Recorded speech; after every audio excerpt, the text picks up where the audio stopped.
Oh iya, kenapa? Aduh, gua lagi puyeng nih. Soalnya bentar Kenapa? lagi tempat kerja gua mau akreditasi nih.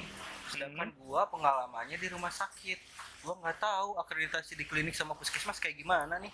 Oh, sama sih, saya juga di puskesmas masih bingung gitu. Pengalaman saya juga cuma rumah sakit aja gitu tuh. Tapi ini aja dah. Ini dari DPD DKI Jakarta, tim pengembangan profesi sama Diklat itu lagi bikin acara ngopi Mika. Katanya ngopi Mika tuh yang ngobrol-ngobrol santai, ngobrol pintar. Tapi sambil santai-santai aja, nggak usah serius-serius gitu. Katanya sih temanya pembahasan tentang akreditasi puskesmas. Mungkin nanti bisa lah sedikit-sedikit bahas tentang klinik gitu tuh. Nanti Terpercaya nggak? narasumbernya itu nanti dari surveyor sendiri. Dari surveyornya dari KKP nih. Ini surveyor senior ini. Ini ada pengalaman di puskesmas juga, pernah di Dinkes juga, dan sekarang jadi surveyor di KKP. Mudah-mudahan dia bisa membantu nih menjelaskan apa sih kebutuhan akreditasi di puskesmas atau klinik ini gitu. Nanti acaranya tanggal 27 Januari nih, 2024 ini. Wah, bentar Hari lagi Sabtu. dong. Iya. Mungkin nanti kita ikut aja kali ya. Oh, Biar bener enak bro. sambil ngopi. Mantep tuh kalau Weekend kayak ngopi gitu tuh sambil belajar gitu tuh. Iya, ayo, Ya, yuk, oke. yuk. And although it's not enough. Assalamualaikum warahmatullahi wabarakatuh. Selamat pagi semuanya, salam sehat untuk PMIK yang ada di DPD DKI Jakarta. Alhamdulillah nih Pak Yoga, ya, pada kesempatan pagi ini kita akan bincang-bincang terkait Mika, ngopi nih. Ngopi Mika. Jadi ngopi Mika ini kita bincang-bincang yang memang ngobrol-ngobrolnya itu ala-ala lebih pintar lah. Ya. Jadi jangan ngobrol-ngobrol gitu ya, pulang-pulang lupa nih Pak Yoga. Ya. Nah gitu ya. Kayak gimana nih Pak Yoga? Oke, baik, kali ini atau pagi ini kita akan coba nih sedikit kupas sedikit gitu ya. Walaupun harusnya kita mungkin dengan seminar ataupun diskusi panel ataupun pelatihan, cuman kali ini kita berbicara ringan-ringan saja dulu ya dengan ngopi Mika, dengan dengan tema yang nggak kalah pentingnya. Apa nih Pak kira-kira temanya? Terkait bagaimana nih proses akreditasi puskesmas Pak Yoga? Nah, itu dia. Yang sekarang ataupun sebenarnya peraturan baru juga nih Pak. Ya. Ya. Di tahun 2000 Pak. Tahun 2022 ini terkait akreditasi puskesmas ini memang sedang masif nih Pak Yoga. Iya, betul. Oke, terlebih kalau kita ketahui gitu ya, sesuai dengan data dari pemerintah, jumlah puskesmas itu luar biasa banyak. Ya. Tetapi ternyata puskesmas yang sudah terakreditasi secara paripurna hanya sedikit bagiannya. Nah, itulah yang akan kita coba sedikit kupas tuntas nih Pak. Apa saja nih nanti nih yang akan kita kupas dengan narasumber yang sudah ada di kita nih Pak nih. Oke, alhamdulillah kita sudah ditemenin gitu ya. Baik dari Dr. Berlina. Jadi Dr. Berlina ini sebagai surveyor, kalau teman-teman PMIK di DKI harusnya sudah tidak asing lagi. Ya, sudah kenal nih. Ya, atas nama Berlina gitu ya, ataupun dokter yang sering berkunjung gitu ya, ataupun memberikan supervisi bagaimana proses akreditasi di puskesmas. Mas. Dan yang kedua dan nggak kalah pentingnya lagi nih Pak. Siapa, Salah Kak? satu PMIK nih. Teman-teman pasti pernah tahu nih Pak. Kalau misalkan yang bekerja di DKI gitu ya, apalagi yang pernah masuk ke COVID Pak waktu itu. Ya. Kebetulan ini salah satu relawan COVID juga Pak. Oke, siapa nih Pak Yoga? Ini namanya Mbak atau Ibu kita panggilnya nih? Balik Mbak deh. Oh, Mbak ya. Oke. Namanya Mbak Halimah gitu ya. Mbak Halimah ini sekarang atau saat ini bekerja di mana Mbak? Di Puskesmas Tanah Abang. Puskesmas Tanah Abang Pak. Jadi kalau misalkan kita lihat sedikit, kita ngintip nih Pak nih, CV-nya nih ternyata beliau ini pengalaman juga sudah lumayan banyak nih Pak. Dari relawan, lalu sekarang di Puskesmas Tanah Abang ya Mbak? Oke. Paling begitu Pak, sedikit ataupun sepintasnya terkait narasumber hebat kita Pak. Oke. Apa yang kita akan bahas nih Pak pada Oke. pagi hari ini? Pagi ini sangat menarik ya, tadi temanya terkait akreditasi puskesmas. Kita sudah ditemenin baik dari surveyornya gitu ya, baik dari PMIK-nya langsung yang mengerjakan di puskesmas gitu ya. Jadi ngopi ini sebenarnya enak nih, tapi kopinya belum ada nih Pak. Nah, itu dia Gimana nih. nih teman-teman kopinya nih? Aduh, Gitu ya. nih Ini dokter Sambil- sukanya kopi apa nih? biar relax gitu ya. Jadi sambil- kopi ini nanti ada filosofinya Pak Yoga. Nah, gitu ya. Nanti kita sampaikan filosofi kopi gitu ya. Filosofi kopi di akhir acara mungkin Pak ya. Karena kalau PMIK ini, kalau kita ketahui nih, lebih cocoknya minum kopi daripada minum teh Pak Yoga. Kenapa tuh Pak? Karena PMIK ini orangnya itu udah bisa menjaga rahasia. Wih. Rahasianya semua dijaga nih Pak Yoga. Ya. Semua rahasia itu dijaga. Terus pemikirnya pemikir sejati yang mendalam. Nah, kopi ini sangat cocok bagi teman-teman Cocok ya? PMIK. Ya, terlebih diawali dengan pagi gitu ya, hujan-hujan untuk merenungi itu ya ilmu-ilmu terkait reka medis. Oke. Kita balik ke topik Pak. Jadi pada hari ini kita akan bahas akreditasi puskesmas gitu ya. Sebelum kita masuk ke pokok, kita pengen tahu dulu nih, mungkin dari Dokter Berliana, Dok, punten, seberapa penting sih Dok akreditasi untuk suatu pasienkes Dok? Baik, terima kasih. Assalamualaikum warahmatullahi wabarakatuh. Selamat pagi. Waalaikumsalam warahmatullahi wabarakatuh. Ini teman-teman dari seluruh Nusantara ya. Ya. Ya, mudah-mudahan semua sehat ya. Amin, amin, amin, amin. Nah, akreditasi sebagaimana kita tahu bukan hanya sebagai tujuannya bukan hanya selembar sertifikat. Ya, betul Dok. Oh, sudah dapat sertifikat sudah oke. Oh, ini akreditasi karena pemenuhan persyaratan kerjasama dengan BPJS misalnya. Jadi bukan hanya itu, tetapi bagaimana nanti suatu vaskes itu bisa menjaga SQA istilahnya ya. Bagaimana bisa menjaga mutu itu secara berkelanjutan. Jadi mutunya lebih Ditingkatkan gitu Dok ya. Ditekankan ke mutunya. Siap. Ya itu mungkin ya. Iya, baik. Intinya. Sangat menarik nih Pak Yoga terkait mutu di pelayanan Nah, puskesmas. Nah, kita ketahui sendiri kan ya. ya, Nih kalau adanya akreditasi itu karena untuk peningkatan mutu. mungkin sedikit Dok tadi regulasi yang memang apakah puskesmas itu wajib nih Dok sesuai regulasinya gitu ya bahwa wajib peningkatan mutu gitu ya, dan mutu ini buat siapa? Apakah buat tenaga kesehatannya apa buat pasien nih Dok? Jadi kalau kita bicara mutu tentu ada keselamatan pasien juga di situ ya. Keselamatan pasien bukan hanya untuk pasiennya tetapi juga melindungi petugas ya. Misalnya kalau misalnya pasiennya tidak sesuai dengan apa yang diinginkan, saya jadi ini PMIK ya cut dulu nanti ya ya. nggak apa-apa Dok. Jadi break. Tadi pertanyaannya apa? Terkait mutu ini kenapa wajib di puskesmas gitu ya, Dok? tadi peraturan gitu kan. Jadi kita berangkat dari kalau peraturan Fasiankes ya, seluruh Fasiankes di Indonesia ada Permenkesnya kalau nggak salah, Permenkes tentang akreditasi itu seluruh Fasiankes wajib untuk diakreditasi. Jadi bukan hanya terkait dia itu bekerja sama dengan BPJS atau tidak. Ya, itu sudah ada Permenkes yang mengatur, saya lupa yang nomornya nomor 34 kalau nggak salah ya. Bisa dilihat. Jadi terkait PMK 34 tahun 2022 ya Dok ya?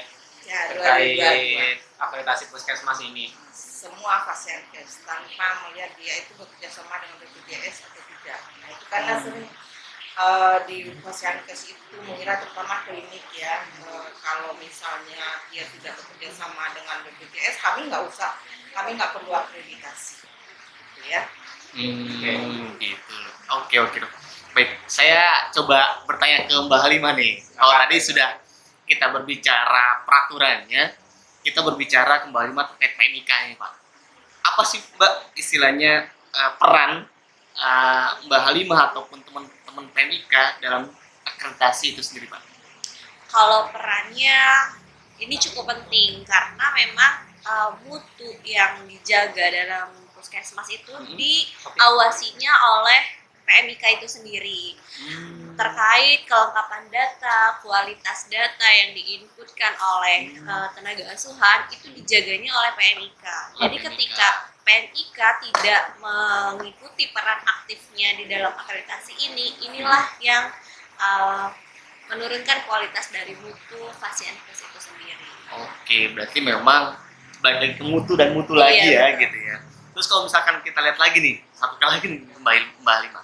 Kalau misalkan kita lihat mutu itu sendiri, ada nggak ya poin-poin di standar akreditasi mana yang menyebutkan harus bermutu, rekam medis atau bagaimana? Ada nggak?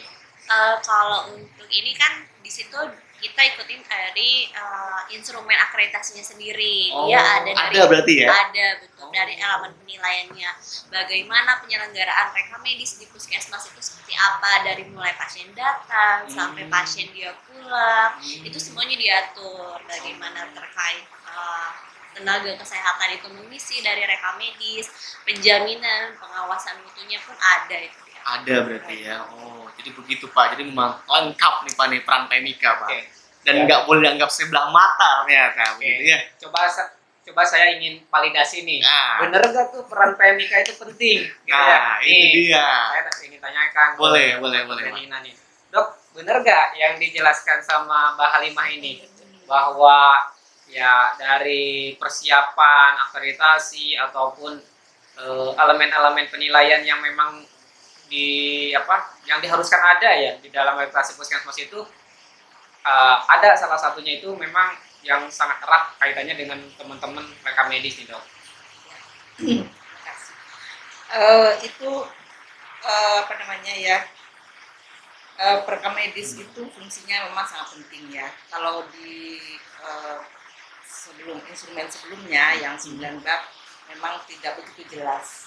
Tidak begitu jelas, paling di situ hanya di waktu telah rekam medis harus lengkap, ini harus terisi, itu harus terisi. Tetapi secara manajemen ya, pelayanan rekam medis itu tidak begitu ditanyakan.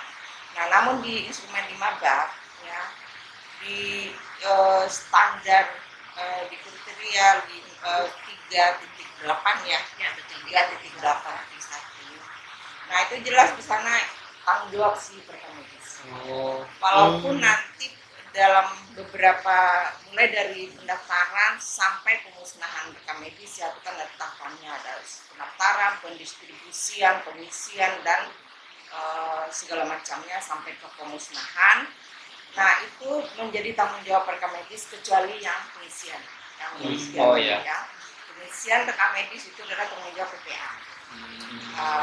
Profesional pemberi asuhan, Pemberi asuhan, PPA, dokter gigi, bidan, perawat, dan PPA lainnya. Jadi terkait dengan pengisian itu tanggung jawab, bukan PPA ya. Tapi kelengkapannya itu menjadi tanggung jawab rekam medis. Untuk Jadi cek. jadi pengen Disitulah nanya lagi. bukunya. Iya, kelengkapan itu sendiri Bu ya. Sangat Disitulah lengkap ya. mutunya, perannya PMIK ya. PMIK itu mutu ini. Mutu kelengkapan. Lebih dari kelengkapan. Oke. Kalau masalah audit nanti kan audit rekam medis ya, audit internal. Iya. Jadi saya pengen nanya langsung ke narasumber yang bergerak di ini Pak, nih di Ya, coba nih, Puskesmas. Pak. Jadi kalau misalkan dalam arti pengisian ya, kelengkapan, ada nggak Mbak istilahnya kesulitan-kesulitan untuk kita menjaga mutu kelengkapan pengisian tersebut Mbak? Kesulitan sih, apalagi ini dengan masa transformasi ya, dari penulisan dari rekam medis konvensional menjadi rekam medis elektronik. Ini yang menjadi tantangannya sendiri itu terkait kita menggunakan sistem informasi puskesmasnya sendiri. Jadi memang kadang ada sistem kita menggunakan pihak ketiga untuk sistem informasi puskesmas ini. Jadi kita tidak bisa menentukan apa yang kita butuhkan. Seperti misalnya harusnya CPPT itu terisi lengkap, tapi karena dari dia simpusnya tidak terkunci, jadi dokter ya sudah dia hanya mengisi anamnesa awal, Masih terus bisa kemudian ke-save gitu ya? masih bisa Simpan kesimpan, sedangkan kan itu harus terisi lengkap. Nah itu yang menjadi salah satu tantangan untuk kita. Harusnya kita terlibat dalam pembuatan simpus itu sendiri. Oke, tapi ada nggak per bulan atau per tahun atau per periode untuk evaluasi kelengkapan itu sendiri? Ya, untuk evaluasi kita lakukan 1 bulan Satu sekali. Ya, analisis kelengkapan, bagaimana dokter mengisi, dan kita juga evaluasi juga, monitoring. Kalau untuk monitoring kita harian, menanyakan ini kenapa tidak diisi, apakah ada kesulitan, atau misalnya pelayanan belum selesai, dan lain-lain. Oke, begitu Pak. Jadi Pak, Ini pengisian itu memang penting. sangat kompleks ya. Iya. Tadi juga disampaikan baik dari Dokter Belina, dari Mbak Halimah itu peran PMIK itu luar biasa banyak. Nah tadi sangat menarik yang disampaikan Mbak Halimah nih dok. Tadi ada proses masa transisi nih dok. Nah mungkin dari sudut pandang dokter nih, kalau menilai ke lapangan, kan ada 2 media ya dok ya. Ada yang RME-nya, rekam medis elektronik, ada rekam medis yang masih Manual. manual. Iya. Nah, kalau dari segi dokter nih sebagai surveyor gitu ya, menilai masa transisi ini gimana nih dok? Atau dua-duanya atau satu saja, Bro? Jadi rekam medis namanya sekarang masih transisi ya. Kalau nggak salah kan ini 2024 sudah harus. Iya, Iya, betul harusnya, betul. Jadi, Tapi karena ada tambahan itu tuh. biasanya itu nggak bisa dihindari. Kenapa? Dari si vendor sendiri kadang-kadang tidak selengkap yang kita minta. Misalnya seperti yang dibilang tadi CPPT, sebetulnya CPPT itu bisa. Tapi ada yang misalnya imunisasi yang lengkap itu ya yang harus diisi. Kemudian di apa namanya KIA ya, atau ibu salin, ibu hamil itu banyak sekali yang harus diisi, tidak bisa dipenuhi oleh belum bisa dipenuhi oleh vendor yang kerjasama dengan puskesmas atau paskes ya. Diminum, Mbak. Oh iya. Nah, jadi dipenuhi dengan jadi kayak campuran gitu ya. Ada yang masih ada yang belum sepenuhnya bisa. Nah, surveyor itu boleh saja. Yang penting ada. Oh jadi surveyor itu yang penting ada buktinya gitu ya dok? Iya. Mau medianya apapun gitu. Kalau dua-duanya ada gimana dok? Dua-duanya masuk, surveyor tidak akan bicara, oh kenapa ini tidak ada di rekam medis elektronik. Nah itu dimaklumi sama surveyor, boleh, asalkan semua kejadian pasien itu mulai dari pendaftaran sampai dia meninggal. Kan begitu rekam medis ya, dari pendaftaran sampai meninggal itu tercatat, entah itu di elektronik, entah itu di konvensional ya. Konvensional yang manualnya gitu dok ya. Malah istilahnya sekarang. Ini tadi Pak Yoga yang perlu garis bawah itu yang penting tercatat dari mulai pasien daftar sampai dengan pasien itu dikasih sertifikat kematian. Kalau itu kan ya. Apalagi kalau kita lihat amanah PMK yang terkait rekam medis itu juga Iya. jelas nih Pak Yoga. Iya. Ya dok ya, bahwa di situ dijelaskan bahwa dari mulai tadi pelayanan KIA gitu ya dok ya, lahir gitu ya, Lahir. sampai nanti Meninggal gitu ya. Ini kayak mendengar ada ustadz yang suka gitu tuh. Kalau ini ilmu ya, dari lahir sampai meninggal. Nah sekarang rekam medis juga sama ternyata, Iya. dari lahir sampai Meninggal. Nah, harus Dari tercatat. dalam perut. Dari dalam perut, dari dalam perut malah betul. Iya, Dari ini masa kehamilannya berapa bulan udah tercatat Udah gitu. tercatat. Oh betul ya. Jadi lebih kompleks nih rekam medis. Mungkin dari Pak Yoga.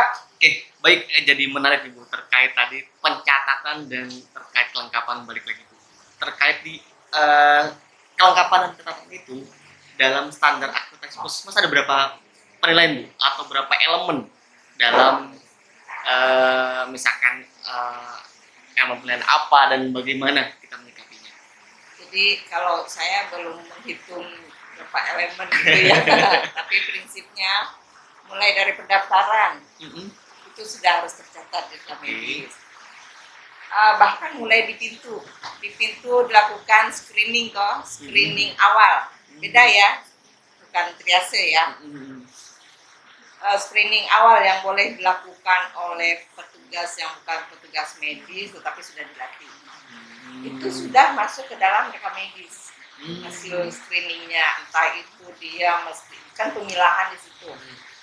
nanti sampai dia sampai ke pulang ya, itu kan sudah semuanya udah dicatat di dalam rekam medis. Nah, kalau di instrumen nanti ada yang telaah rekam medis, misalnya dia dari pendaftaran, dia identifikasi sesuai nggak dengan yang dia tuliskan di SOP. Misalnya dengan 2 nama atau identitas yang tidak gampang berubah. Masuk lagi ke ruang rawat jalan misalnya, tercatat lagi di rekam medis, itu ditelaah sama surveyor. Apakah pengkajian awalnya diisi lengkap?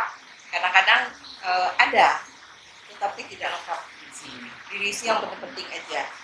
Nah, itu banyak kejadian begitu, banyak yang ditemukan begitu. Kemudian sampai dia tindakan, mulai anestesinya apa, kemudian cara menganestesinya bagaimana, itu tertulis dalam rekam medis. Tapi rekam medis tetap ditelaah di situ. Ditelaah semuanya sampai gitu ya. dengan pemberian terapi. Oke. Jadi tadi disampaikan bahwa semua bukti itu tadi direkam medis nih Pak Yoga. Iya, Ya, betul. baik nanti surveyor cara mentelaah gitu ya. Apakah rekam medisnya itu terisi dengan lengkap atau tidak Betul, gitu ya. betul. Mau medianya apapun tidak masalah, yang penting tadi ada buktinya dan lengkap. Betul. Nih, tadi disampaikan juga terkait SOP-nya. Nah, Mungkin saya agak ini menarik nih. nih teman-teman, coba nih Pak Yoga. SOP nih. Bener gak nih ngerjain SOP-nya gak nih dari Mbak Halimah nih Pak Yoga? Kalau dari sisi Mbak Halimah, kalau misalkan kita berbicara SOP, berapa banyak SOP yang harus dibuat untuk kita menyiapkan akreditasi ini, Mbak? Apa saja sih SOP-nya? Boleh nggak di-spill sedikit untuk teman-teman? Kalau untuk di yang saya kerjakan ya, saya setiap pelayanan rekam medis yang saya kerjakan dibuatkan SOP dari mulai pendaftaran. Pendaftaran itu kita punya 3 media. Pendaftaran online, pendaftaran dari anjungan, mesin anjungan mandiri, dan pendaftaran melalui loket. Dari pendaftaran saja itu sudah 3. 3, tapi itu dibuat satu SOP atau dibuat 3, Mbak? 3 SOP. 3 Karena SOP. memang dia Wow. stepnya dan langkahnya itu berbeda. Siap. Terus Itu udah 3 ya di iya, pendaftaran ya? udah pendaftaran ada 3. Pendaftaran 3, Pak. Terus Kita belum hitung. ada SOP identifikasi pasien dengan kebutuhan khusus. Kita ada SOP-nya sendiri ketika melakukan identifikasi. Terus ada SOP penyampaian hak dan kewajiban juga. Ada SOP pemberian informasi layanan juga. Itu masih di pendaftaran, Itu masih Bu? di pendaftaran. Wah, banyak. Udah mulai. Pendaftaran udah berapa Pak Yoga? Itu enggak? Udah 6 nih, Pak. Enam, Udah. ya, enam. Udah 6 nih. Terus apa udah lagi, itu di pendaftaran udah. Nah, pendaftaran udah. Udah. Oke, kita berarti lanjut ke rekam medis ini. Lanjutnya mulai nih ke rekam medis, Oke. ke pendistribusian. Oke. Kalau misalnya untuk pendistribusian sendiri kan karena untuk rawat jalannya di puskesmas kita sudah full RNE. RNE tuh nggak ada yang dikirim-kirim lagi tuh, Mbak. Nggak ada, kalau untuk pendaftaran rawat Oke. jalannya udah nggak ada. Jadi pendistribusian ini ada SOP pendistribusian untuk rekam medis konvensional, yaitu rekam medis persalinan. Oh, itu masih Itu masih manual. manual ya. Karena tadi ya belum ada di simpusnya ya. Iya betul, karena vendornya ini belum bisa menyediakan kebutuhan untuk rekam medis persalinan ini. Oke, tadi berarti ada distribusi. Terus kayak misalkan ada nggak sih, Mbak, coding-coding di puskesmas tuh? Kalau untuk coding nggak ada, karena nggak ada. di simpusnya ini dia dokter ketika dia masukkan diagnosa itu udah otomatis muncul kode ICD-nya. Waduh. Kode ICD dan tindakan sudah ada. Jadi untuk pengkodean itu PMIK udah nggak ini. Nggak ngoding ya? Udah nggak ngoding. Berarti untuk di rekam medisnya tadi SOP-nya Cukup sampai distribusi aja. pendistribusian. kalau untuk itu Tapi kita ada SOP pengolahan data. Pengolahan data. Pengolahan data tadi. Kalau di rumah sakit, setahu saya, Pak, coding itu termasuk pengolahan data. Berarti kalau misalkan di puskesmas enggak ya? Enggak. Apa saja tuh? Kalau pengolahan data kita itu bagaimana si laporan, lebih ke laporan-laporan. Misalnya Kelengkapan juga masuk. masuk, Tadi yang disampaikan iya, dokter. pengolahan data juga iya termasuk. Termasuk ya. Oke. Berarti memang nggak sekompleks rumah sakit Iya, lah, Pak ya. betul. Cuman lingkup kecil ya. Iya, laporan kalau kita ada laporan penyakit, terus ada laporan untuk persalinan juga berapa banyak pasien dirujuk. Itu PMIK yang membuat laporan itu. Iya, betul. dulu sewaktu saya pernah PKL Pak, dulu tahun 2000 berapa gitu ya. Itu yang buat bukan Pemika tuh, masih loket-loket ataupun bidan atau perawat tuh. Iya, iya. Kalau sekarang sudah Pemika Sudah ya. Pemika udah mulai nih. Sebelumnya mulai memang ya? belum, tapi ngikutin instrumen ini akhirnya kita bisa merubah kinerjanya jadi ya peran pentingnya dari Pemika. Karena kan kita juga untuk menjaga kualitas informasi dari pelayanan itu Wah, sendiri. sudah mulai berpindah nih Pak ya. Udah mulai dingin nih kopinya Pak Yoga. Iya. Gak kerasa nih. Tadi kopinya emang pesannya dingin sih. Jadi Diminum kopinya dulu dingin ya. ya dok, maka diminum dok. Jadi gak kerasa 20 menit tadi kita ngobrol santai gitu ya terkait bagaimana apa persiapan akreditasi puskesmas ini dan dokumen-dokumen yang perlu disiapkan Pak Yoga. Ya, Nah mungkin dari teman-teman Mika yang hadir di sini gitu ya, ada yang mau ditanya nih, kita juga ada yang hadir, ada mungkin ada yang tamu mau kita ditanyakan nih dari Pemika Puskesmas dari mana? Puskesmas Pasanggerahan. Pesanggerahan. Pasanggerahan, mungkin kalau Puskesmas Pasanggerahan dok udah di Udah akreditasi belum dok? akreditasi belum? Udah di supervisi belum? Semua puskesmas DKI itu sudah ya. Sudah ya. Oh, alhamdulillah untuk Puskesmas DKI, alhamdulillah sudah. Jadi bisa menjadi percontohan juga nih teman-teman. Ini kita sebenarnya tayangannya sampai seluruh Indonesia Pak Iya, Yoga. pengennya seperti itu Pak. Ya, mungkin bisa sharing-sharing ya. Iya. Mungkin dari teman-teman dari Puskesmas Pasanggerahan mungkin. Mungkin ada ini. Mungkin saya mau menanyakan yang untuk yang sistem KPD itu masih yang ada manual, ada yang udah menuju ke elektronik dong. Maksudnya untuk yang di daerah. Nah, kan nanti kalau misalnya dia itu masih ada yang manual dan sudah menuju elektronik, untuk analisis kelengkapannya dong. Nanti untuk persiapan akre itu dua-duanya harus berjalan atau boleh salah satu. Karena kan kalau misalnya dua-duanya berjalan untuk sistem sendiri, rekaman itu hanya ada satu orang biasanya tuh. Dan pasti akan jadi beban sendiri.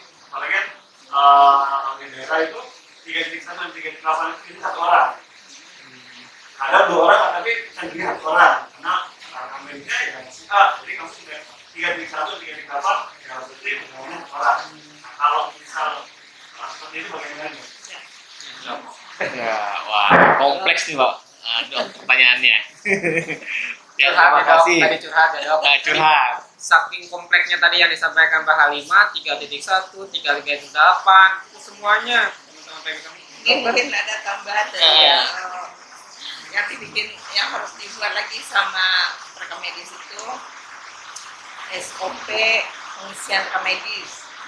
Itu di EP yang di luar ini diminta juga, yang di luar 3.8 diminta, saya lupa 2.8 atau 1.8, pokoknya yang di atas. Ya, 3.2. SOP pengisian. Pengisian. Bagaimana misinya, mulai dari pendaftaran itu siapa yang bertanggung jawab, yang isi ini siapa bertanggung jawab pun ada di SOP. Kemudian SOP pemusnahan, dia kan mulai dari pendaftaran sampai pemusnahan. SOP pemusnahan harus dibikin juga. Ya pemusnahan rekam medisnya ya dok ya. Kapan diretensinya, kapan dimusnahkan itu harus diatur. Dan itu yang membuat medis ya. Nah, terkait kelengkapan dari siapa dari Mas Faisal. dari kelengkapan itu kita tidak melihat ini rekam medisnya elektronik atau manual ya, semuanya harus lengkap. Kenapa begitu? Kalau rekam medis elektronik, walaupun dia elektronik lengkap, itunya formnya yang lengkap, tapi tidak diisi. Ya, kajian awal itu sering kosong. Kosongnya diisi, yang penting aja tinggi badan, berat badan, alamat. Nah, yang lain-lain itu udah diabaikan. Nah, yang manual itu biasanya yang nggak lengkap itu kan inform consent, biasanya general consent kadang-kadang belum diakomodir sama pihak ketiga. Inform consent juga, karena inform consent itu kan perlu tanda tangan. Nah, itu masih manual.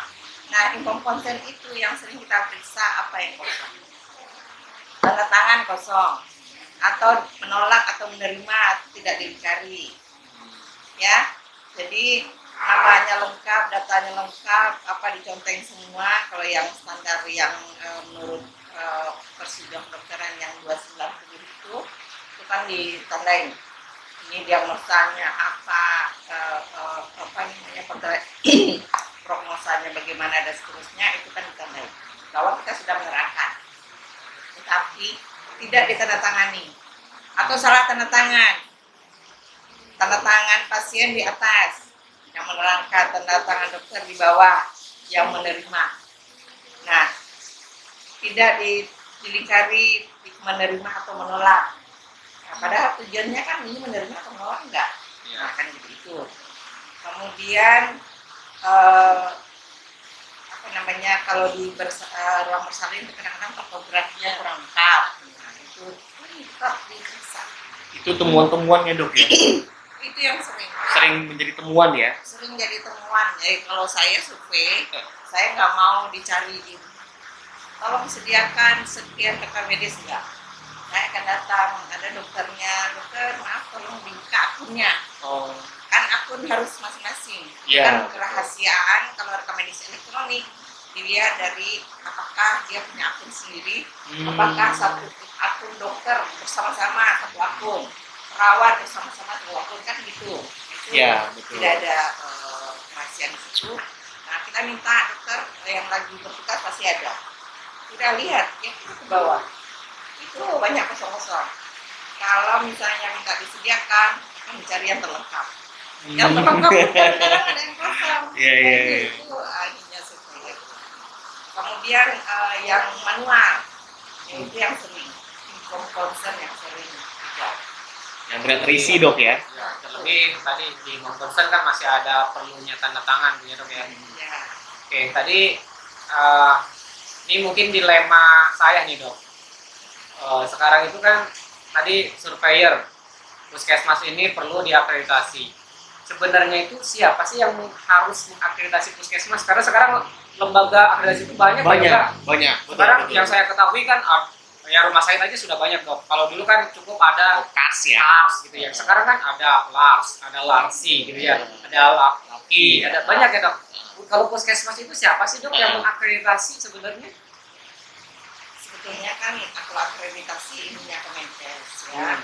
Tapi Kemenkes sudah menyerahkan ke LPA, tapi tetap yang mengeluarkan status akreditasi itu Kemenkes. Lembaga itu diserahkan untuk dinilai ya.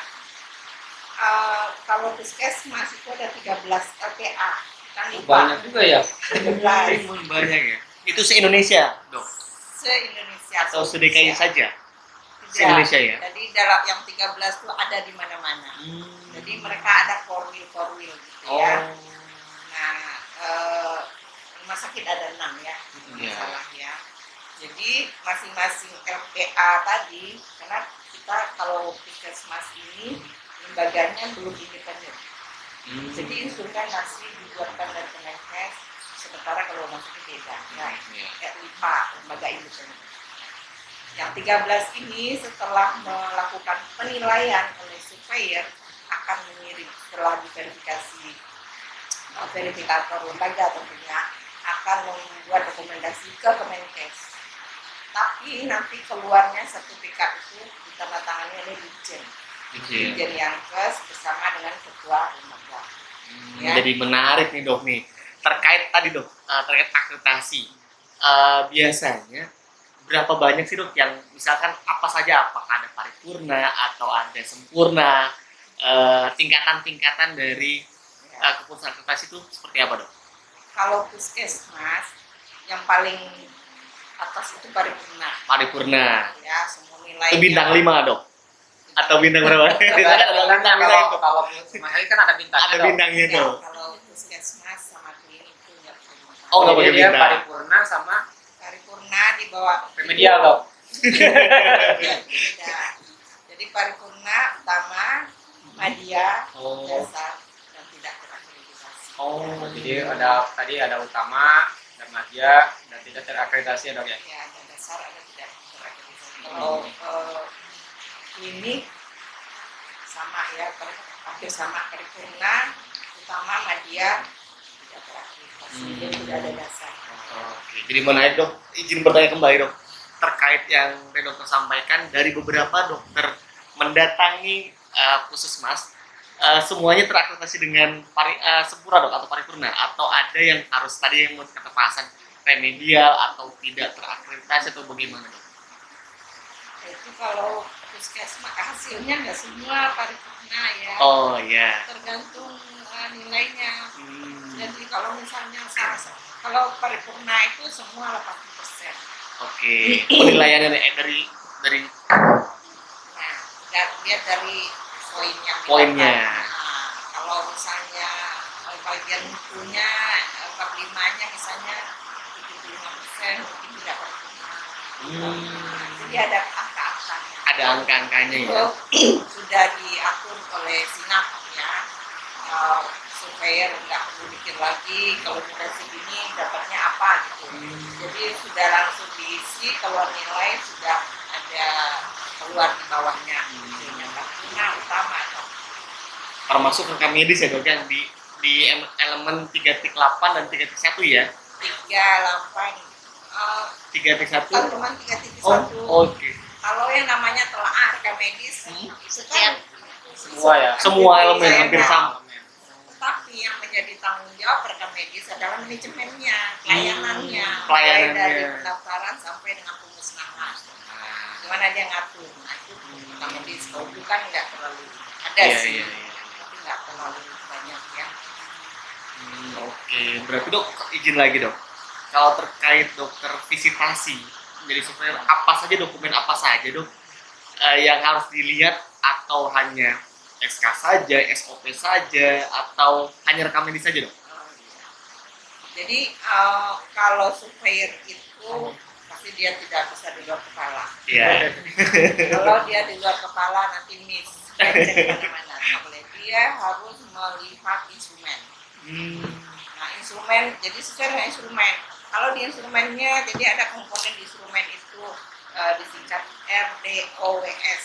Nah, Nah, R itu regulasi, D itu dokumen bukti. dokumen bukti. Ya, regulasi itu misalnya SCA, ya, SOP itu masuk dalam regulasi. Regulasi. Atau ada kalau puskesmas kan ada renstra, ada apa lagi yang sifatnya mengatur ya, RUK, RPK itu termasuk dalam regulasi. SK gitu dok, termasuk dok. Iya.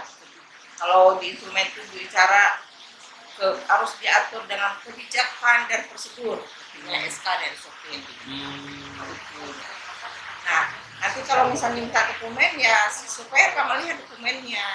Oh, kalau diminta ada RDO, observasi, supaya akan melakukan observasi. Observasi langsung lapangan tuh dok. Ya, bukan si petugas ya, yang observasi itu surveyor. Nah, kemudian W, wawancara. Surveyor akan melakukan wawancara, dan S, simulasi. Wawancara tuh kemana dok? Ke pasiennya kah? Atau ke petugasnya? Jauh-jauh. Atau kemana? Sudah dipandu di instrumen akreditasi itu, yang diwawancara itu siapa, entah itu kepala puskesmas, PJ mutunya, PJ programnya, atau pasien, itu sudah ada ya. sudah ada. Supaya tinggal ngikutin. Terakhir simulasi tadi dok, ya S-nya ya. Simulasi misalnya cuci tangan, itu kan harus disimulasikan. Pemakaian apa, disimulasikan, suruh dia memperagakan bagaimana sih ini. Tapi kadang-kadang juga ada misalnya simulasi itu kalau seandainya nggak ada pasiennya. Memang tidak ada di dalam penilaian simulasi, tetapi si surveyor ingin tahu apakah si petugas ini paham ya cara melakukan pendaftaran, ya kita simulasikan. Simulasikan. Nanti nilainya kosong. Iya. Berarti ya tadi berat juga ya tugas jadi surveyor. Pak Yoga kira-kira mau nggak jadi surveyor? Aduh. Saya Kita teman-teman ya tadi luar biasa gitu ya. Tugas dari Dokter Berlina ini gitu ya. Jadi supervisi itu bukan hanya terkait dokumen saja gitu ya, tapi tadi bukti gitu ya, ada simulasinya, ada observasinya. Betul Pak. Berarti ya teman-teman yang sudah bekerja di puskesmas ataupun di fasilitas pelayanan kesehatan bukan hanya belajar elemen khusus rekam medis Pak Yoga. Betul. Tadi juga disuruh cuci tangan. Pak Yoga bisa nggak cuci tangan? Aduh. Lupa inget Pak. Nah itu ternyata ya, jadi ada proses yang memang harus disiapkan juga gitu ya untuk teman-teman yang memang bekerja di puskesmas. Terlebih tadi agar penilaiannya tadi paripurna. Ya. Jadi alhamdulillah nih Puskesmas seluruh DKI sudah diakreditasi, tetapi ada catatan nih tadi dari Dr. Belina. Betul. Dulu semuanya Yang paripurna Pak Yoga gitu ya. Gak terasa Pak Yoga, kira-kira ini ngopi ini perlu kita edisi lanjutan atau bagaimana nih Pak Yoga? Ya, kalau misalkan nanti teman-teman ada yang lebih ingin ditanyakan, kita akan ada sesi-sesi selanjutnya nih Pak. Mungkin sesi 2, sesi 3, atau bahkan informasi ataupun materi-materi selanjutnya yang lain Pak. Oke, mungkin kita ngopi ini kayaknya cukup ya Pak Yoga. Cukup ya Pak. Paling kita minta close statement nih. Ya. Baik dari Mbak Halimah dan Dr. Dr. Beriana. Dari siapa dulu Pak Yoga? Boleh mungkin dari Dr. Dr. Berliana Beriana aja. dulu. Mungkin Dok ada sedikit close statement Dok terkait peran PMIK di akreditasi puskesmas. Jadi PMIK itu perannya sangat penting ya. Di samping dia di 3.8 dia harus fokus menyiapkan segala macam dokumen dan regulasi. Dia juga harus memantau kelengkapan yang ada di tiap-tiap standar.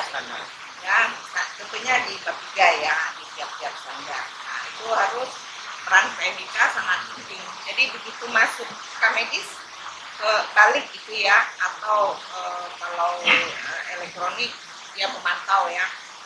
Seperti Mbak Alima bilang tadi harus di secara random gitu ya, diambil berapa ini kelengkapannya. Itu saja mungkin. Baik, Dr. Beriana mantap, lengkap, jelas gitu ya. Nah, kalau dari Mbak Halimah sendiri gimana Mbak? Kalau dari saya sendiri sih memang ya itu kita harus memahami apa sih peran PNIK itu. Kuncinya adalah PNIK sebagai polisinya dari polisi ya, ini. betul. Polisinya dari kualitas pelayanan, bagaimana tenaga kesehatan memberikan pelayanan kepada pasien. Itu aja. Oke, berarti Pak intinya kita garis polisi. Kalau tugas polisi berat Pak Yoga. Berat. Nah, jadi intinya PMIK harus bisa nih Pak Yoga. Ya. Kalau namanya polisi itu mengayomi, gitu ya, memberi keamanan gitu ya, atas apa yang dilakukan ataupun dikerjakan oleh tenaga kesehatan yang ada di fasilitas pelayanan kesehatan. Karena ujung-ujungnya balik lagi Pak, rekan medis gunanya apa kan gitu. Teman-teman pasti tahu kan yang terkait Alfred itu ya. Salahnya hukum. Nah, mungkin itu Pak yang kita bisa sampaikan di pagi ini. Ya ngopi ini memang tidak terasa ditemenin oleh ya yang spesial gitu ya, di hujan-hujan gitu ya. Tadinya kita mau live, jadi kita secara tidak langsung kita sudah mengupas sedikit-sedikitnya kita sedikit ya. kupas. Tapi ya mudah-mudahan tambah pinter nih. Ya. Karena kan niat kita ngopi, ngobrol Pintar. pintar gitu ya. Ngobrol pintar nih Pak Yoga. Bukan ngobrol pinjol Pak. Apa beda lagi Pak Yoga? Beda ya. Yang ada malah tidak keruan nantinya. Ya. Mungkin dari kami mengucapkan terima kasih banyak Dok atas sharing obrolannya terkait dokumen ataupun persiapan-persiapan yang harus teman-teman khususnya PMIK dalam menangani akreditasi puskesmas gitu ya. Begitu juga Mbak Halimah, terima kasih sudah jauh-jauh gitu ya, dari pagi-pagi sudah kesini gitu ya, atas sharing pengalamannya di Puskesmas Tanah Abang gitu ya.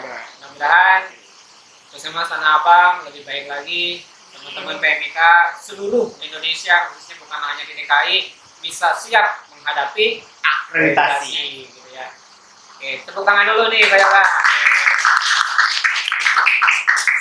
Mungkin saya sedikit pantun nih. Gitu ya, pantun dulu di hujan-hujan gini gitu ya.